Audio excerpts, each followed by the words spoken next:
그러니까 이 지문에 대한 답은 제가 따로 문제는 안 풀 거예요. 그러니까 한번 풀어보시고 답은 미리다가 오른쪽 밑에 조그맣게 적어보시고 한번 풀어보실 분들은 풀어보시고요. 자, 무슨 얘기를 왜 배경 지식을 얘기하려고 하냐? 요런 단어들에 대한 처리를 한번 해봅시다. 가시광선이라고 표현하는 요 가시광선. 이거 무슨 의미니? 가시광선은. 자, 이것이라는 이름은 무슨 뜻을 가지고 있어? 저거 저번에 했는데. 그러니까 기억나야 되면 좋지. 배웠을 거 아니야. 그러니까 가시광선은 무슨 말이야? 그치, 가시가 달린 거 아니잖아. 가시 가능하다, 시 보다. 볼 수 있는 광선, 빛. 볼 수 있는 빛이래.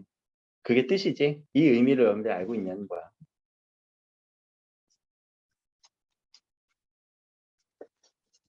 자, 그런데 뭐 여기서 뭐 방사광이라고 얘기하는 게 이제 집중 메인이겠지만 제가 오늘 얘기하고 싶은 거는 이 부분이에요. 방사광은요, 적외선, 가시광선, 자외선, X선에 이르는 다양한 파장을 가지고 있습니다. 그럼 우리가 볼 수 있는 색의 총 집합체가 어디서 나오니? 볼 수 있는 색, 무슨 색부터 무슨 색까지? 오케이, 빨주, 노초, 파란보까지. 무지개에서 우리가 가시광선 영역이에요.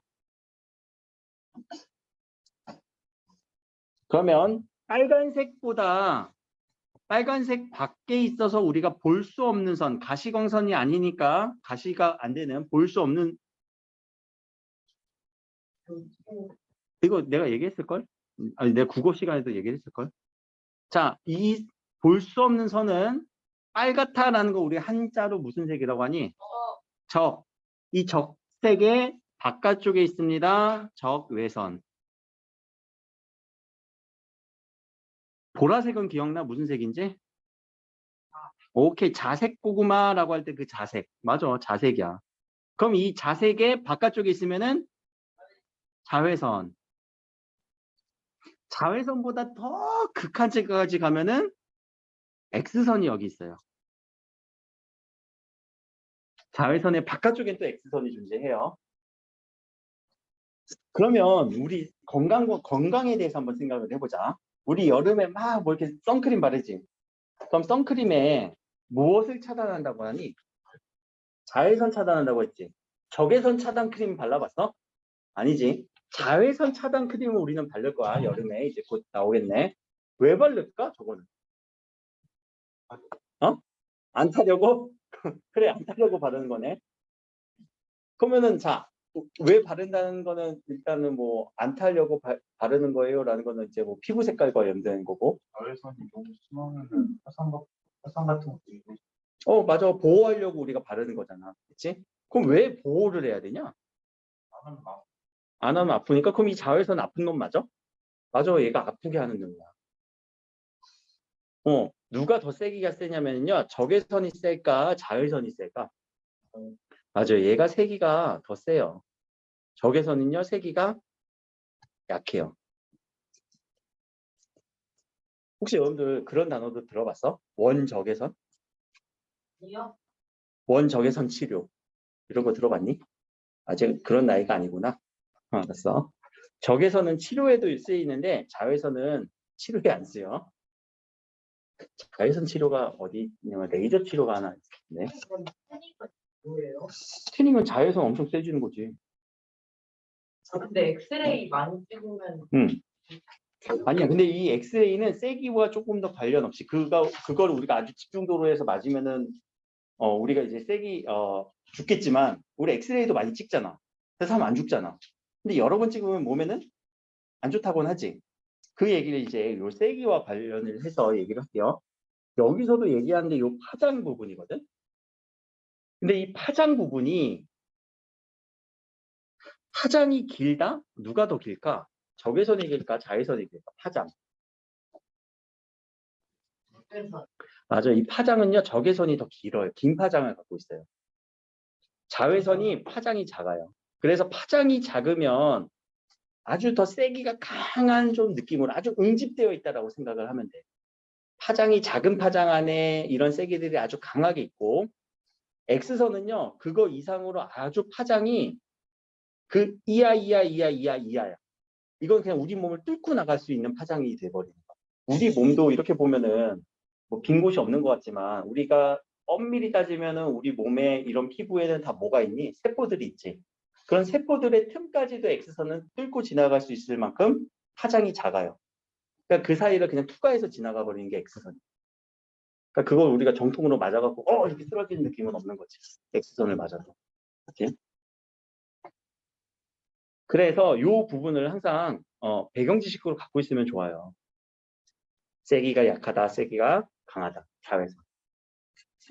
그래서 이 자외선을 우리가 다른 말로 자외선, 보라색은 영어로 무슨 색이라고 하니? 보라색, 영어로. 퍼플 말고. 퍼플도 맞지만. 바이올렛, 맞아요. 그래서 이 V라고 하는 거, 그리고 아주 강하다를 우리가 울트라라고 하지. UV, 자외선, 울트라 바이올렛. 그래서 UV는 항상 우리가 뭔가 살균하거나 살균하는 거기에 UV 광선을 이렇게 쭉 해갖고 세균하거나 살균하잖아. 강한 파장을 줘갖고 강한 긴 파장이 아니라 강한 세기를 줘갖고 거기 있는 뭐 세균이나 바이러스를 다 죽여버리는. 그래서 UV 살균 소독할 때 이런 단어들이 많이 나와요. 울트라 바이올렛이요. 알겠죠? 그 얘기를 요 가시광선 얘기가 나오니까 여러분들이 한번 정리를 해주시고 이런 것들이 다 방사광이라고 보고 여기서는 어떤 것들에 대한 어떤 특징이 있어요. 그런 특징들을 좀 정리해 주시면 되고 그리고 방사광은 자연에도 있지만 자연에서 폭발할 때까지 우리는 어떤 그 빛을 기다릴 수 없으니까 방사광속기에서 인위적으로 만들기도 합니다. 자, 인위적 무슨 의미? 사람들이 의도적으로 하려고 만드는 것이에요. 자, 여기서의 또 효과 구조가 문단 구조만 이렇게 볼게요. 읽지는 않을 거예요. 방사광속기는 크게 전자 입사 장치 1번, 저장링 2번, 빔라인 3번으로 구성됩니다. 구성이 상당히 단순하네. 그치? 그러면 전자 입사 장치는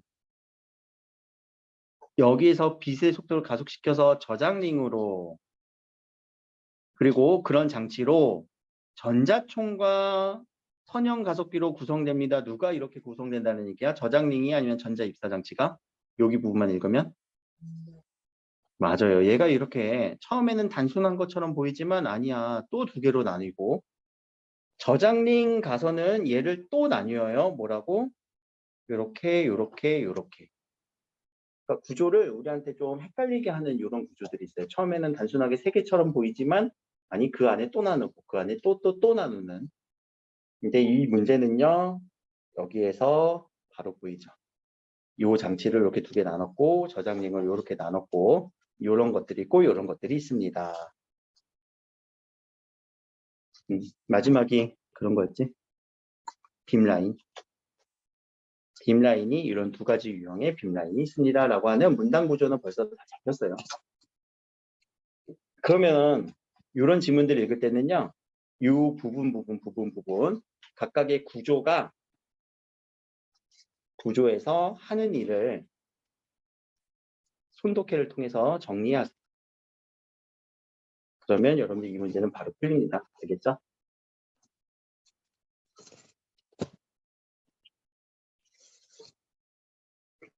또 밑에 요 보기를 보면은 여기서 눈에 들어와야 되는 거 광학현미경은 무슨 선을 이용한대요? 가시광선을 이용한대요. 그럼 가시광선은 눈에 보이는 선을 그대로 빛을 이용해서 하는 거겠네. 그래서 앞에서 얘기했던 윗글에서 얘기하는 이것과 차이는 있을 거예요. 선이 다른 유형의 선을 쓰니까 그것에 대한 비교 대조 문제니까 그렇게 한번 정리하시고 나서 문제 풀어보시면 어렵진 않을 거고요. 30번 문제는 한번 지금 풀어볼까? 30번 문제 이제 어휘 문제는 여러분들 거의 틀릴 일 없을 정도로 제가 여러 번 얘기를 했을 거예요.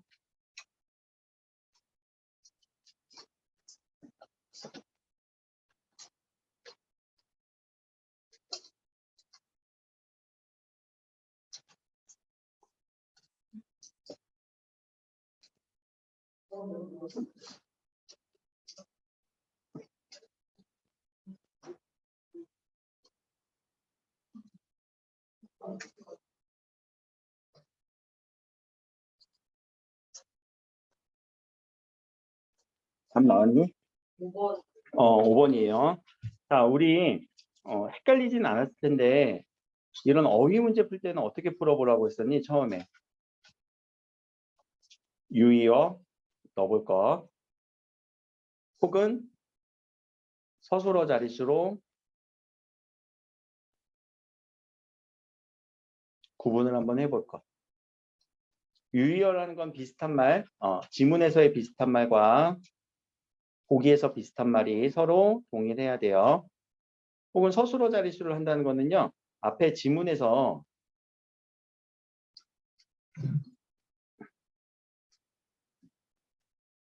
자, 이 지닌다가 갖고 있는 서술어 자릿수 한번 따져볼까? 지문에서 누가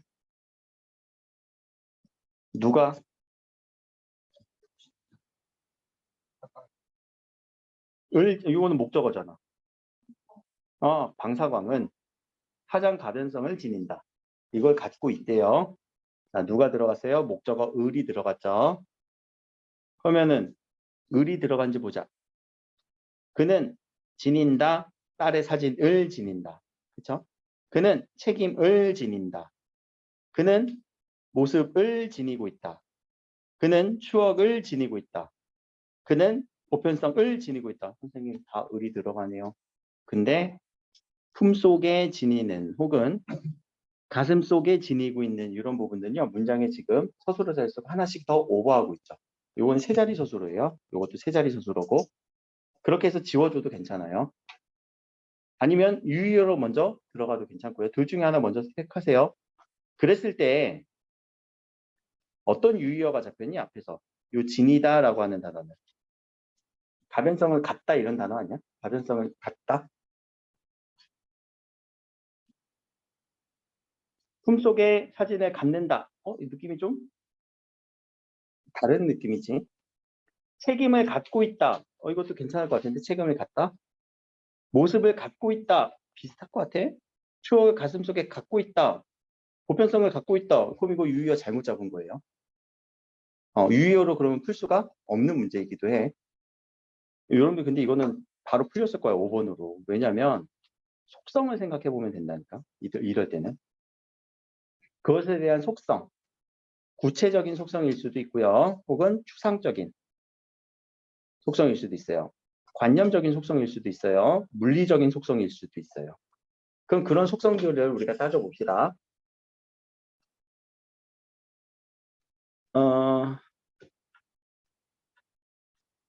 하장 가변성을 가집니다. 어떤 성질을 가진다라는 그런 속성이 있죠. 성질을 갖는다라는 거. 그러면 이때는 성질을 갖는 속성을 우리가 찾아줘야 되는데 사진을 갖고 있대. 이거는 너무 구체적이고 물리적인 속성 아니니? 사진이라고 하는 구체성이 있는 어떤 물리성이 있는 대상이잖아.